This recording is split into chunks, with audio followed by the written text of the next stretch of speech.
लगता है उमेश 7:30 ही चल रही है। समझ में नहीं आ रहा भाई, क्या करूं?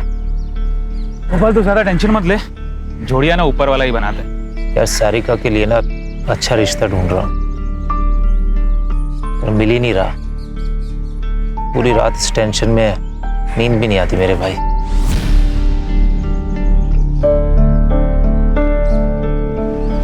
मेरी पहचान का पुणे का एक लड़का है, खुद का घर है, अच्छा कमाता है, तो कहे तो बात चलाता हूँ। तू और सारिका उसे और उसके घर को देखा ना।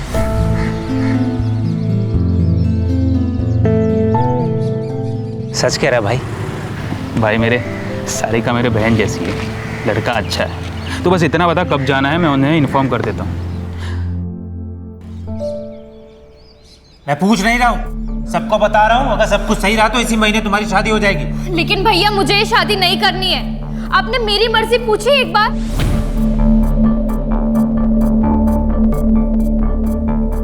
मैं अपनी पसंद से ही शादी करूंगी, बच्ची नहीं हूं मैं। हाँ हाँ, हमें पता है कि तू बड़ी हो गई है और तेरे कारनामे भी बड़े हो गए। सुन लड़की, जो तेरे भैया कह रहे हैं ना, वो चुपचाप मान ले, उसी में सुखी रहेगी, नहीं तो जिंदगी भर रोती रहेगी।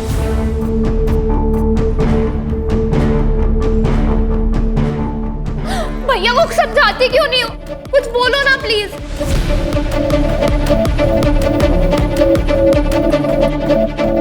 भाई मुझे तो सुबह से सर्दी बुखार है, मैं तो नहीं जा सकती। तुम दोनों जाकर सारिका के लिए लड़का देखा, और बेटा तुम्हें जो अच्छा लगता है वो करो, और शादी पक्का करके ही आना। माँ जी, आप क्या कह रही हैं? आपकी इतनी तबीयत खराब है, मैं आपको अकेला छोड़कर कैसे जाऊं? एक काम करते हैं, इन दोनों को ही जाने दो।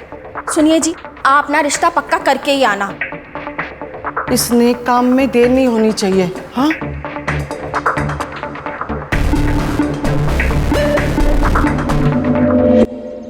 हेलो, मैंने तुमसे कहा था ना भाग चलते हैं, लेकिन तुमने मेरी बात नहीं सुनी। कल भैया मुझे पुणे लेके जा रहे हैं लड़का देखने। नहीं, मुझे शादी नहीं करनी है, मुझे तुम्हारे साथ रहना है।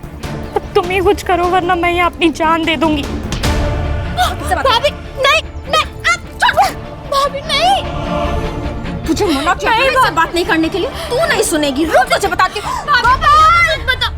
गोपाल, ये देखो तुम्हारी बहन के कारनामे। मना किया था ना तुमने बात करने से, फिर भी नहीं सुधरी है। हमारे खानदान का नाम खराब करके रहेगी। अरे कुछ करो, का नाम खराब करके रहेगी।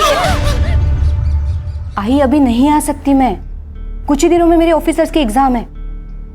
एग्जाम पास कर ली ना, पोस्ट भी बढ़ जाएगी और सैलरी भी।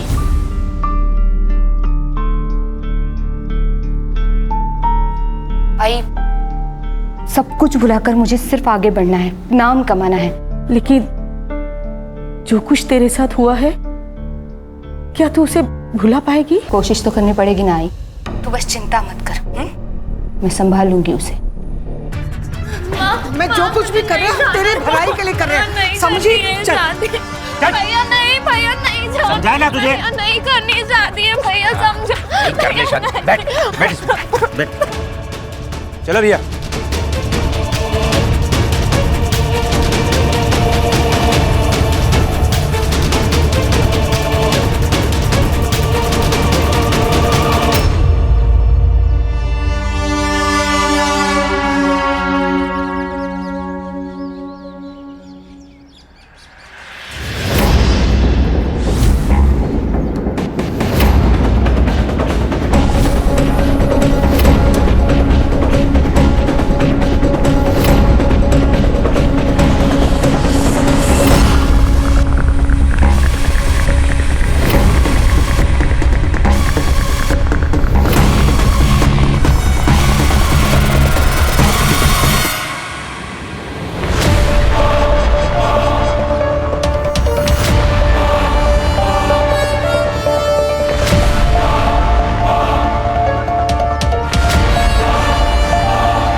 तुम तो बस गोपाल के बाहर जाने की राह देखते रहो।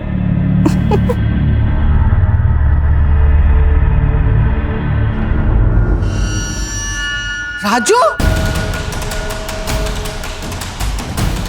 तू यहाँ क्या कर रहा है? हाँ? निकल यहाँ से, निकल। माँ ये मेरा भी घर है, अगर हूँ तो आपका बेटा ना माँ। माँ मत बोल मुझे। तेरे जैसा बेटा किसी को ना मिले। दारू सिगरेट सब करता है, ऊपर से तूने वो भी किया जिसे हम किसी को बता नहीं सकते। क्या किया मैंने?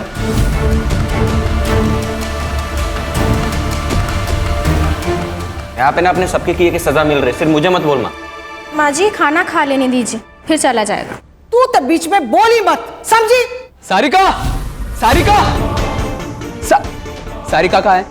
वो अपने मामा के पास गई है, तू निकल यहाँ से। झूठ मत बोलो, मुझे सब पता है। अगर सारिका वापस नहीं आई ना तो पुलिस को बता दूंगा कि आप लोग उसकी जबरदस्ती शादी करा रहे हो। धमकी दे रहा है? धमकी दे रहा है? ए गर्दुल्ले, तू तो मुझसे बात ही मत कर, मुंह मत लग मेरे। सारिका की जबरदस्ती शादी में होने नहीं दूंगा, समझा? तेरी तो छोड़ो मेरे भाई को, प्लीज उसे रोको ना, प्लीज काकू बचा लो मेरे भाई को। ये बात ना तुझे तेरे भाई को यहाँ लाने से पहले सोचनी चाहिए थी। छोड़ो मेरे भाई को, छोड़ो ना तेजल, छोड़ो, छोड़ो मेरे भाई को, प्लीज छोड़ो उसे, छोड़ो ना, छोड़ो मेरे भाई को। आज के बाद दिखा ना तो मुझसे बुरा कोई नहीं होगा। हाँ, तुम लोगों ने अगर सारिका जान ले लूंगा सबकी। निकल, चल निकल यहाँ से। चल तेजल।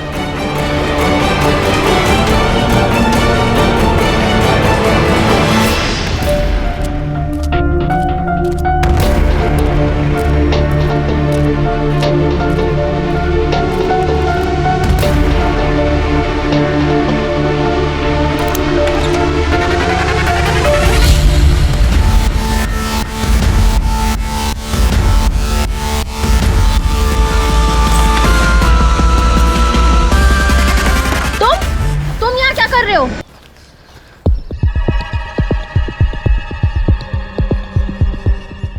कल का दूध का पैकेट यही पड़ा है।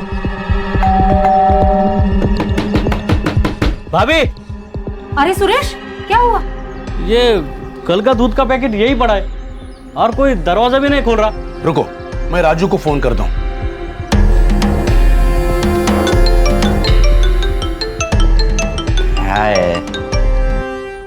हेलो। अरे राजू, घर में कोई नहीं है क्या? कोई दरवाजा नहीं खोल रहा है। मेरे को क्या मालूम, कहीं गए होंगे। तू फोन रख रहे।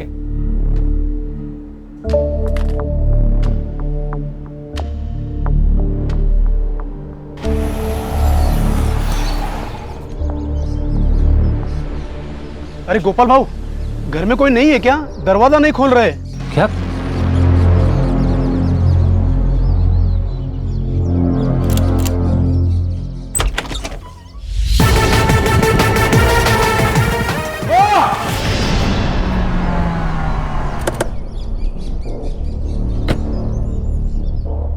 आप दोनों बाहर बैठिए जरा प्लीज।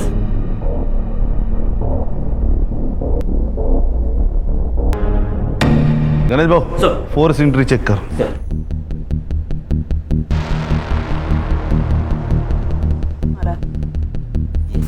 और शायद ये कातिल घर वालों को जानता है। सर, मुझे लगता है मर्डर का मोटिव कुछ अलग है। ये जो रॉबरी दिखाई जा रही है वो हमारे आंखों में धूल झोंकने के लिए बहुत बेरहमी से मार रहा है।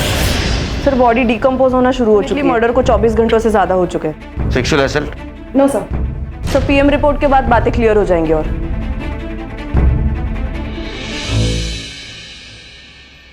सर लॉक्ड है। आईटी डिपार्टमेंट को भेज दो, डाटा रिकवर करवा। सर ये मेरी बहन है सारिका। फिलहाल ये रॉबरी का केस लग रहा है, हम लोग इन्वेस्टिगेशन शुरू करते हैं। घर से क्या क्या गया? सर 3 लाख कैश और कुछ ज्वेलरी। कौन कौन रहता है घर में? सर मैं, मेरी बहन, मेरी माँ और मेरी बीवी रहते। एक छोटा भाई है, उसको माँ ने घर से निकाल दिया। क्यों? सर हम मांस मच्छी नहीं खाते। वो सर नॉन वेज, शराब, ड्रग सब लेता है। 4-5 साल पहले वो घर से चला गया था। आता है कभी कभी सर, लेकिन हम में से कोई उससे बात नहीं करता।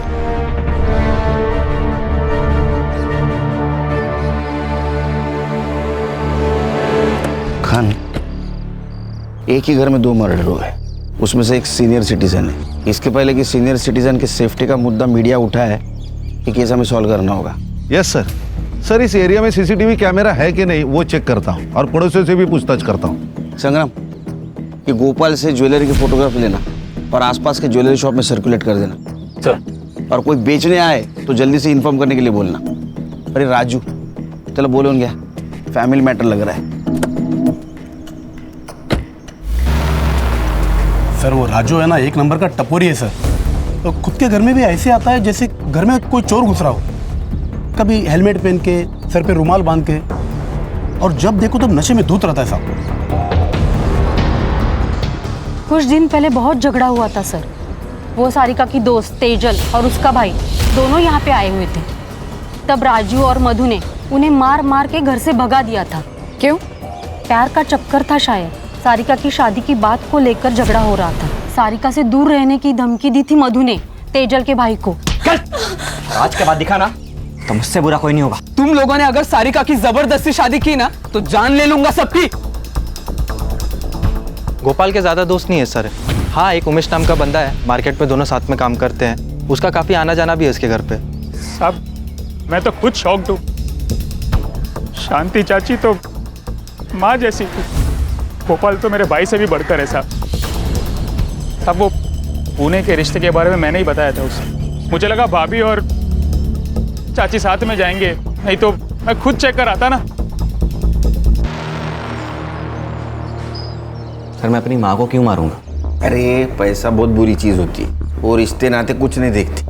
और तू तो ये सुट्टे वाला है ना, गंजेड़ी नशेड़ी बेवड़ा, तेरे ऊपर कैसे भरोसा करेंगे? मैं अपने पैसे की पीता हूँ सर, और अपने फैमिली को मार दो इतना आउट नहीं रहता मैं। अच्छा, ये शांति देवी और मधु इसको कब मिला था आखिरी बार? 4 से 5 दिन पहले मिला था। इसके बाद मैं उनसे कभी मिला नहीं। मेरा फैब्रिकेशन का अपना धंधा है। तेरा इतना बड़ा घर है, तू अकेला बाहर क्यों रहता है? आपको क्या करना उससे? तमीज से बात कर। मेरा मतलब है सर कि मेरी लाइफ है, मेरी मर्जी, कुछ भी करो। निकल निकाल। जर जास्त शहाणा है की कुंडल निकालो। सर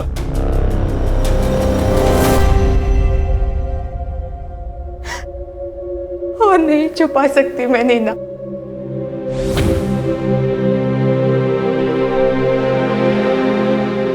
तंग आ गई हो इस सबसे। तो क्या सोचा है तूने? यही कि नागपुर ट्रांसफर करवा लेती हूँ आई के पास। तो जो भी फैसला लेगी मैं तेरे साथ हूँ, लेकिन एक बार फिर से सोच ले। तेरी ऑफिसर की एग्जाम होने वाली है कुछ महीनों में। अगले साल अप्लाई कर लूंगी, बस एक बार ये ट्रांसफर हो जाए। इतना आसान नहीं होता है ट्रांसफर होना, तुझे भी पता है। महीनों लग जाते हैं। पता है, लेकिन मेरे पास दूसरा कोई ऑप्शन नहीं है।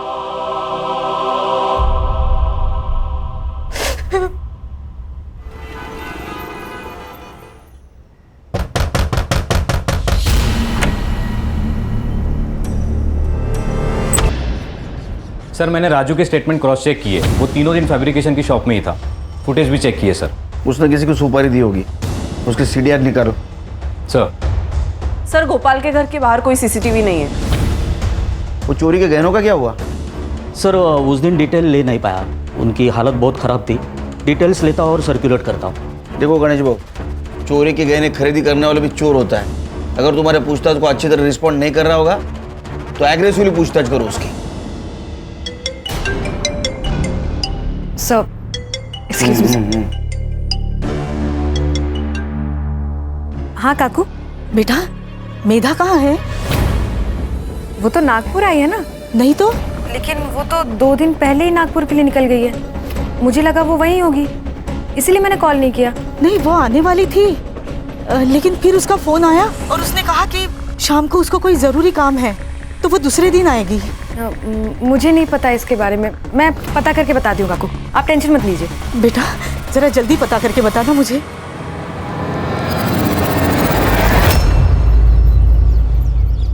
मैंने भी उसे 2 दिन से नहीं देखा। क्या हुआ, सब ठीक है ना? नहीं, सब ठीक है। कभी कभार किसी केस के सिलसिले में शहर से बाहर आना जाना पड़ता है। मैं चलती।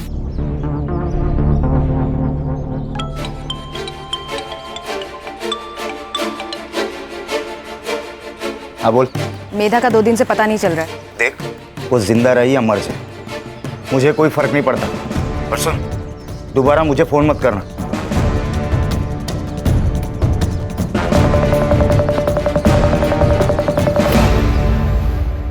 सर, एक लड़की की लाश मिली यूनिफॉर्म में, शायद पुलिस वाली है।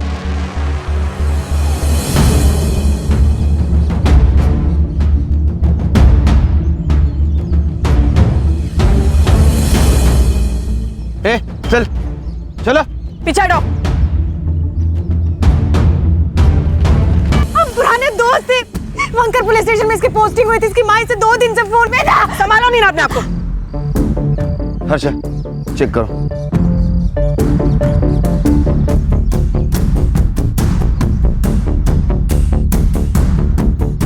सर, गला घोट के मारा गया है इसे। सर, एक पुलिस वाले को वर्दी में मार दिया। ये डायरेक्ट अटैक है डिपार्टमेंट पे। इस एरिया में आने जाने वाले हर रास्ते का सीसीटीवी फुटेज कलेक्ट करो। ये कौन है, इसे ढूंढ के निकालो। Right sir. Virar police station में पोस्टेड थी। वहां उसकी मुलाकात कांस्टेबल प्रमोद से हुई और कुछ ही दिनों में उन लोगों ने शादी कर ली। लेकिन जानवर था वो प्रमोद। सर, प्रमोद को वायलेंट सेक्स करना पसंद था। डिवोर्स फाइल की थी? हाँ सर, मेधा ने वर्तक नगर पुलिस स्टेशन में आके डिवोर्स फाइल किया था। यहाँ तक कि वर्तक नगर पुलिस स्टेशन में ट्रांसफ़र भी लिया था, लेकिन वो प्रमोद से बच नहीं पाई। वो उसे यहाँ भी आकर डराता था, धमकाता था। इसलिए मेधा ये सब छोड़कर नागपुर जाने वाली थी। नीना, आइए काकू।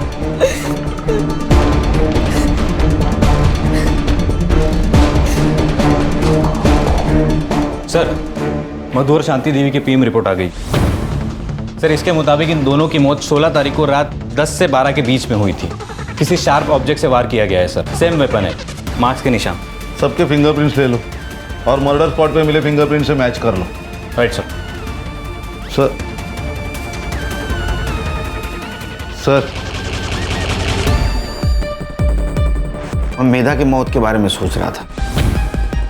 मुझे उसके कॉल डिटेल्स चाहिए जल्द से जल्द। ओके सर, मधु के फोन में ये वीडियो मिला है सर।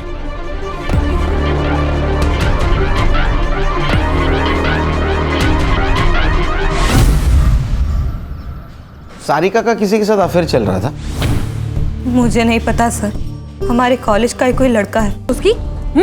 तुझे नहीं पता? मुझे नहीं पता मैडम।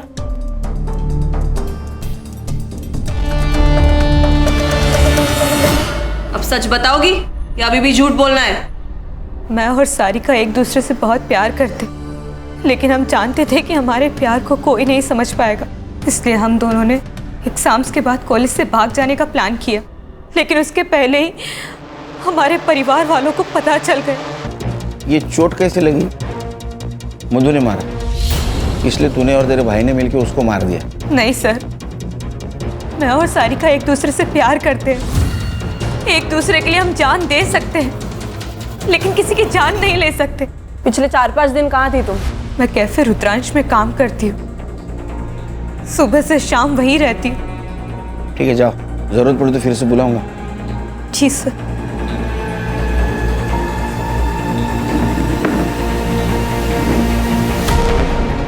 सर, ये लड़की सच बोल रही थी। कैफे में ही काम करती है, मैंने बात की ओनर से। लेकिन इसके ऊपर भरोसा नहीं रख सकते संग्राम, क्योंकि सारिका के घर वाले इन दोनों को मिलने नहीं दे रहे थे। वो वीडियो भी उनके हाथ लग चुकी थी और वो सारिका के लिए लड़का भी देख रहे थे। तो हो सकता है गुस्से में आकर तेजल ने उन दोनों को मार दिया और हमें भटकाने के लिए रॉबरी की हो सर। सर, मेधा के सीडीआर के हिसाब से उसकी माँ प्रमोद, नीना, इसके अलावा वर्तक नगर पुलिस स्टेशन का दीपक शिंदे, उसके साथ बातें होती थी। उसके हमने चार्ट रिकवर किए, ये रहे।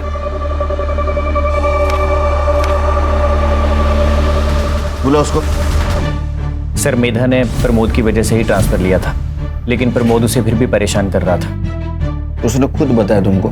नहीं सर, उसने नहीं बताया, लेकिन मैंने एक दिन उसके हाथ पे बेल्ट के निशान देखे थे।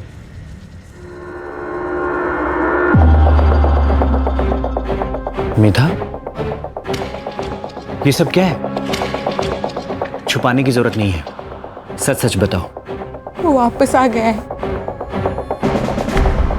अभी भी मारता है मुझे, कहता है जब तक डिवोर्स नहीं हो जाता मैं उसी की बीवी रहूंगी। सर मेधा कंप्लेन करने से डरती थी और उसने मुझे भी चुप रहने के लिए कहा था। तब सर नीना ने कहा कि उसे नीना कौन? सर नीना काणेकर, सर आप ही के पुलिस स्टेशन में कांस्टेबल है। सर उसने कहा कि थाने डिस्ट्रिक्ट कलेक्टर मिलिंद सुरभे से मिलना चाहिए क्योंकि उन्होंने ऐसे ही बहुत सारे केसेस सॉल्व किए हैं। तो सर मेधा उनसे मिलने के लिए गई थी। मेधा से प्यार करते थे तुम? हाँ सर, मैं दिल से प्यार करता था उसे। मेधा, आई लव यू। इससे बेहतर दिन नहीं मिलता मुझे, इसीलिए तुम्हें प्रपोज कर रहा हूँ आज। सारे मर्द एक जैसे होते हो ना, तुम लोगों को बस एक ही चीज चाहिए। मेधा देखो, तुम गलत सोच रही हो। मैंने तो सिर्फ अपनी फीलिंग बताई है। देखो अगर तुम्हें नहीं पसंद है तो मैं इस टॉपिक के बारे में कभी बात नहीं करूंगा और ना कभी तुम्हें फोर्स करूंगा। I promise. Sorry Deepak, actually आजकल मेरे साथ हर कोई बस यही कर रहा है तो मैंने। कौन? प्रमोद?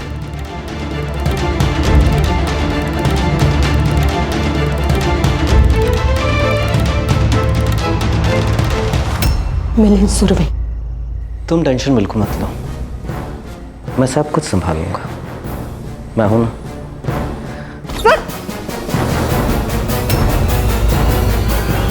उस दिन अगर उसकी बीवी नहीं आती तो पता नहीं वो मेरे साथ क्या कर देता। मैं दीपक बस मैं नागपुर जाना चाहती हूँ आई के पास। मुझे किसी पे भरोसा नहीं, किसी पे विश्वास नहीं, मुझे यहाँ नहीं रहना। ये मेधा ने कब बताया तुम्हें? सर 4 दिन पहले। सर वो एडमिन को 2 लाख रुपए भी देने वाली थी ट्रांसफर के लिए। और सर मेधा ने यह भी कहा था कि वो अपनी ज्वेलरी बेचने जा रही है। तुम कहाँ थे पिछले 4 दिन? सर मैं बर्तक नगर में था सर, MLA की सिक्योरिटी में। ठीक है, जरूरत पड़ी तो फिर से बुलाऊंगा। ठीक है, थैंक यू सर। जय जय। तुमने मेधा को मिलिंद सूर्य के पास भेजा था, बताया नहीं? सर मुझे ये बात इतनी बड़ी नहीं लगी। मिलिंद सर काफ़ी अच्छे इंसान हैं। उन्होंने मेरी प्रॉपर्टी डिस्प्यूट में हेल्प की थी तो इसलिए मैंने उसे रिकमेंड किया। उसी मिलिंद सुरभि ने मेधा का एडवांटेज लेने की कोशिश की थी। सर मेधा ने मुझे इस बारे में कुछ नहीं बताया। उन्होंने तुम्हारे कभी? नहीं सर, नो वे। खान, तुम और हर्षा मधु और शांति देवी की केस पे काम करो। सर। मैं संग्राम और नीना मेधा के केस पे काम करते हैं। ये सब झूठ है। रोजाना कई औरतें आती हैं मेरे पास हेल्प करने के लिए। आप किसी से भी पूछ सकते हैं। अब जब वो इंसान ही नहीं रहा तो उसके कंधे पे बदनामी की बंदूक रखकर कोई भी गोली चला सकता है। आपने उसके साथ जबरदस्ती नहीं की। आई नो, हम दोनों बेडरूम में ही थे, लेकिन आपको बताना चाहूंगा कि मेरे बेडरूम में ही मेरा स्टडी टेबल था, इसलिए मैं वहीं पर था। इसलिए मेधा भी वहीं पर आई, बात की और चली गई। ठीक है सर, थैंक यू।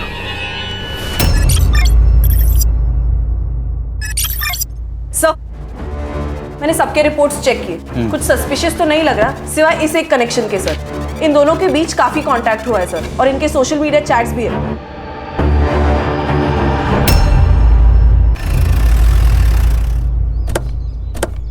कुत्ते की दुम साल भर पाइप में डाल के रखो तो भी टेढ़ी की टेढ़ी रहती है। ये मिलिंद कुत्ते की दुम है सर। खूबसूरत जवान लड़की को देखते ही कि उस पर अपनी बुरी नजर डालना शुरू कर देता है। वो मेघा, वो अक्सर हमारे घर आया करती थी, खासकर तब जब मैं घर पे नहीं होती थी। मेरा हर रिश्ते को एक मौका देना होता है। तुम भी अपने रिश्ते को एक मौका दो। जानो प्रमोद क्या चाहता है। प्रमोद तुम्हारा हाथ पकड़ना चाहता है। इस मुंह से बताएं सर, एक इज्जती तो सब कुछ है हमारे लिए। मधु को सबसे पहले उसके बारे में पता चला, उसके बाद उसने माँ को बताया। माँ मैं बीमार नहीं हूँ, किसी को लड़के पसंद होते किसी को लड़की, इसमें कुछ गलत बात नहीं है और ये तो नेचुरल है ना माँ। तेरा दिमाग ठिकाने पे है क्या? क्या बोल रही है? अरे हम समाज में क्या मुंह दिखाएंगे? मुझे समाज की परवाह नहीं है माँ, बस आपको और भैया को मंजूर हो इतना काफी है मेरे लिए। पूरे खानदान का नाम मिट्टी में मिला दिया। समाज थूके मारे ऊपर। बोल आज के बाद नहीं मिलेगी उससे। बोल। मैं मिलूंगी, 10 बार मिलूंगी, 100 बार मिलूंगी। उसने हमारी बात नहीं मानी। शादी के अलावा हमारे पास कोई ऑप्शन नहीं था। तुम्हें क्या लगता है तेजल ने इस बात का गुस्सा निकाला होगा? हाँ सर, उसको पाने के लिए कुछ भी कर सकती है, जान भी ले सकती है। सर माँ और भाभी को मार के हमें क्या मिल जाता? हमें तो भागना था यहाँ से।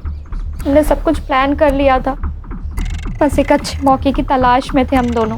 और वो मौका तुम्हें शांति देवी और मधु की वजह से नहीं मिल रहा था, इसलिए तुमने और उसने मिलके उन दोनों को मार दिया।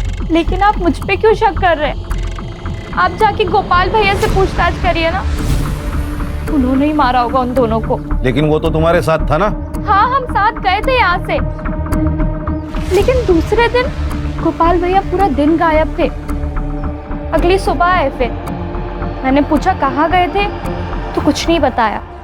और वैसे भी उनके पास तो मोटिव भी था दोनों को मारने का। मोटिव? क्या मोटिव था? भाभी का अफेयर चल रहा था, ये बात भैया को पता चल गई थी। गुस्सा नहीं आएगा किसी को भी सर।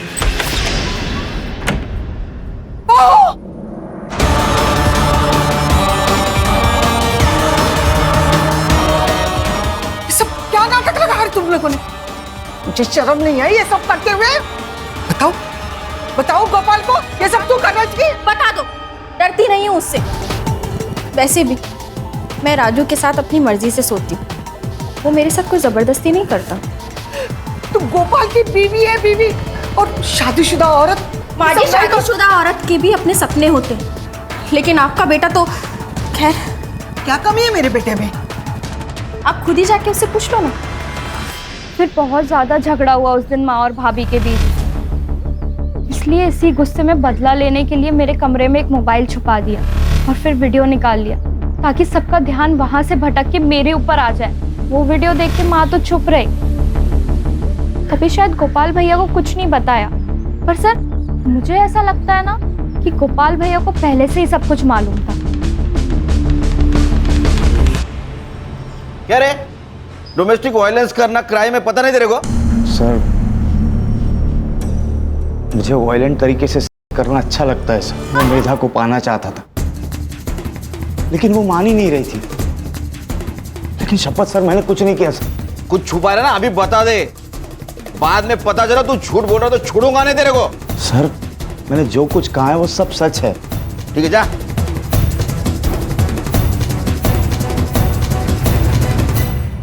सर 16 तारीख को गोपाल की सेलफोन लोकेशन पुणे के किसी आउटस्कर्ट्स एरिया में थी। वहाँ ठीक 12 बजे उसका फ़ोन स्विच ऑफ हुआ और उसके एग्जैक्टली 24 घंटे बाद उसका फ़ोन स्विच ऑन हुआ। ये बात तो तय है सर कि वो पुणे में नहीं था 16 तारीख को।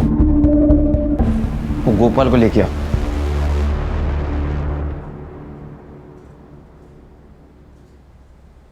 देख गोपाल, तेरे सीडीआर से हमें पता चला है कि तू 16 तारीख को पुणे में नहीं था, तेरा फोन स्विच ऑफ था। कहाँ गायब हुआ था?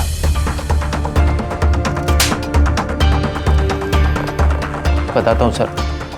सर अकेले में बात कर सकता हूँ? अरे मैं अकेला इसे समझ और बोल। सर मैं बिरोही आयुर्वेदिक मेडिकल सेंटर गया था। मैं इम्पोर्टेंट हूँ सर, मुंबई के बाहरी इलाके के पास ये सेंटर है।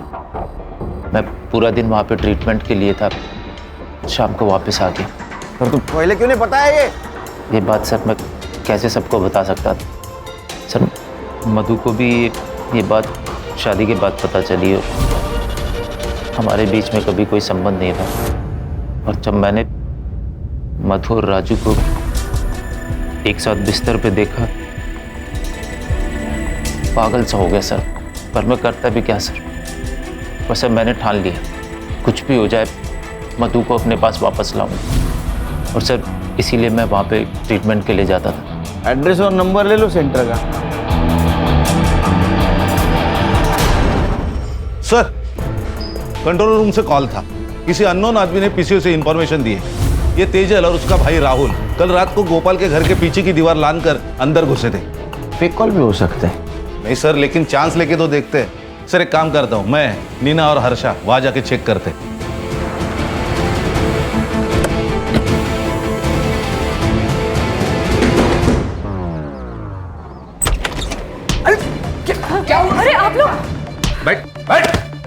एक बात बता, 16 तारीख को तू और तेरी बहन गोपाल के घर में क्यों घुसे थे? सर हम लोग तुझसे पूछा क्या?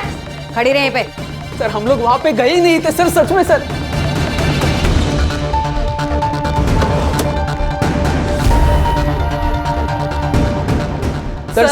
सर आप भरोसा कीजिए, हम कहीं नहीं गए थे उस दिन। तो फिर ये सब ज्वेलरी कहाँ से मिली? हाँ, ये कहाँ से मिला आपको?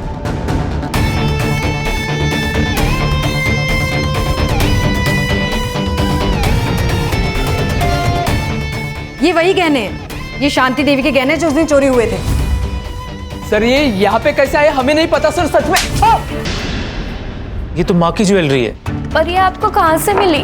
तुम्हारे गर्लफ्रेंड के घर से। आप झूठ कह रहे हैं। आप सिर्फ तेजल को फ्रेम कर रहे हैं ताकि हम दोनों साथ ना हो सके। तो ऐसा तो नहीं कि तुम दोनों ने मिलकर मधु और तुम्हारी माँ को मार दिया? नहीं सर, आप गलत समझ रहे हैं। सर ये ज्वेलरी तो जूड़ी में थी, इसमें सिर्फ एक कंगन और एक झुमका मिसिंग है। क्या तेजल ने बेचे होंगे? एक काम करो, इसे ज्वेलरी के सारे डिटेल्स ले लो। Okay sir. सर मैंने सबके रिपोर्ट्स चेक किए, कुछ सस्पिशियस तो नहीं लग रहा सिवाय इस एक कनेक्शन के सर। इन दोनों के बीच काफी कांटेक्ट हुआ है सर, और इनके सोशल मीडिया चैट्स भी है।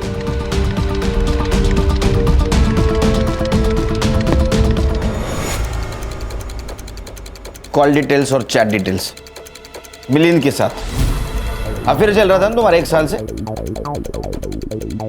हाँ सर, हम दोनों 1 साल से साथ में थे। मुझे वो हर चीज़ मिल रही थी जो मुझे चाहिए थी। रेखा को शक हो गया था, वो कभी भी ऑफिस आ जाती थी, इसलिए मैंने जानबूझकर मेधा को मिलिंद के पास भेजा ताकि उसका शक मेधा पर जाए, मुझ पर नहीं। तंग आ गई थी मैं अपने पति की रंगरेलियों से, और वो मेधा, उस मेधा के साथ तो मेरे पति का कोई तो चक्कर था। इसलिए प्लान बनाया ना आपने, ये हिस्ट्री शीटर सनी एड़ा के नंबर पे बात की। क्यों? तो क्या करती मैं, क्या करती मैं? वो मेधा मुझसे मेरा पति छीनना चाहती थी। मैडम, आप जैसा सोच रही मेरे और सर के बीच में वैसा कुछ भी नहीं है, लेकिन हाँ मेधा और सर का चक्कर चल रहा है। मेधा का आपसे कोई लेना देना नहीं है, लेकिन वो सिर्फ अपने बारे में सोचती है, और बिच्छू को मार देना ही उसका उपाय है। आप इसे कॉल करिए, यह आदमी आपकी शादी टूटने से बचा सकता है। तुमने मेधा को मारने की सुपारी दी थी? हाँ दी थी, 50,000 एडवांस, और डेड बॉडी की फोटो मिलने के बाद बाकी के बचे हुए।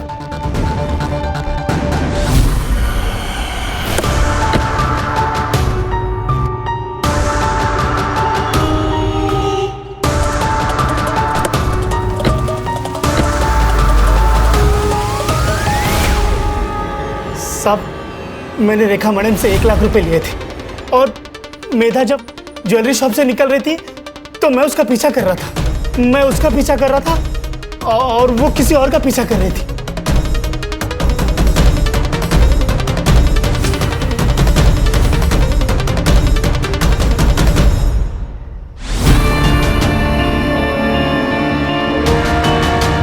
रेखा मैडम को दे दिया, मेरा पैसा मुझे मिल गया। वो कैप वाले आदमी का चेहरा देखा था क्या? साहब कैप पहना था ना, तो चेहरा नहीं दिखा। संग्राम, उसको लेके जा। अगर ये सनी सच बोल रहा है तो मेधा जरूर किसी ज्वेलरी शॉप में गई थी। पता करो। सर मैं बिरोई मेडिकल सेंटर भी गई थी। गोपाल सच कह रहा है सर, 16 तारीख को वो पूरा दिन वहीं पर था, 17 को सुबह वो वहां से निकला। सर मुझे लगता है हम लोग डेड एंड पे आ गए। मैंने सबके रिकॉर्ड चेक किए, बैंक ट्रांजैक्शन डिटेल्स भी चेक किए, एलिबाई भी परफेक्ट है। मुझे लगता है इस केस में हमसे कुछ ना कुछ तो छूट रहा है। सर मैंने ज्वेलरीज के फोटो सारे शॉप में दिखाए। अब ये बहुत बोलना, किसी ने पहचाना नहीं? सर पहचाने, महेश ज्वेलर्स में, और उसके पास मेधा के बारे में भी इंफॉर्मेशन है सर। सर मेधा मैडम यहाँ उनकी ज्वेलरी बेचने आई थी, लेकिन उनके पहले ना एक आदमी भी आया था ज्वेलरी बेचने, बहुत जल्दी में था। सीसीटीवी फुटेज निकाल के रखा है ना? हाँ है ना सर, जैसे आपका फोन आया ने मैंने तुरंत निकाल के रखा। ये देखिए सर। दिखाए।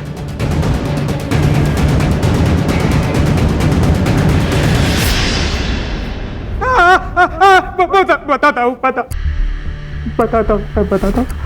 बहुत कर्जा हो गया था, एक नया बिजनेस स्टार्ट किया था, फ्लॉप गया। गोपाल मेरा बहुत अच्छा दोस्त है, मुझे सब बताता था। उसने बताया था कि चाची ने सारिका की शादी के लिए 3 लाख के गहने बचा के रखे। तभी प्लान बनाया कि उन लोगों को पुणे बेचकर घर लूटूंगा। चाबी कहाँ से मिली? सब जो बिजनेस फ्लॉप गया ना, वो ताले चाबी का बिजनेस था। होशियार निकला। मैं गोपाल के घर की चाबी की डुप्लीकेट की बनाने के लिए रात को उसके घर गया था और वहीं बैठ के मैंने चाबी बनाई।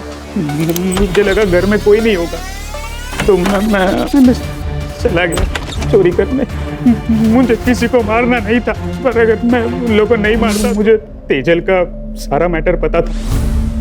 मैंने सोचा उसके ऊपर सारा ब्लेम डाल के मैं बच जाऊंगा, तो इसलिए उसके घर पे मैंने कुछ ज्वेलरी रख दी। तो तेजल पे ब्लेम आया इसलिए तूने पीसीओ से फोन किया ना? मुझे पता था कि वो दिव्यांग पीसीओ बॉक्स है, वहाँ का ओनर सिर्फ सुन सकता है, देख नहीं सकता। मेधा को क्यों मारा? तुझे पता था ना वो पुलिस वाली है। मैं उसे नहीं मारता तो मुझे पकड़ लेती उसने। अरे मोटा भाई, अभी तो इतना ही कैश है, बस 15 मिनट रुको ने, मैं आपको पूरा कैश दे देता हूँ। हाँ ठीक, नहीं इतना ठीक है। अरे गिन तो लो। अरे हाँ कौन ये? अरे मैडम पता नहीं, आपको देख के भाग गया। तो ये चोरी का माल तो नहीं है? उसने मुझे ज्वेलरी शॉप में देख लिया था और मेरा पीछा कर रही थी। अब मुझे नहीं मारना था।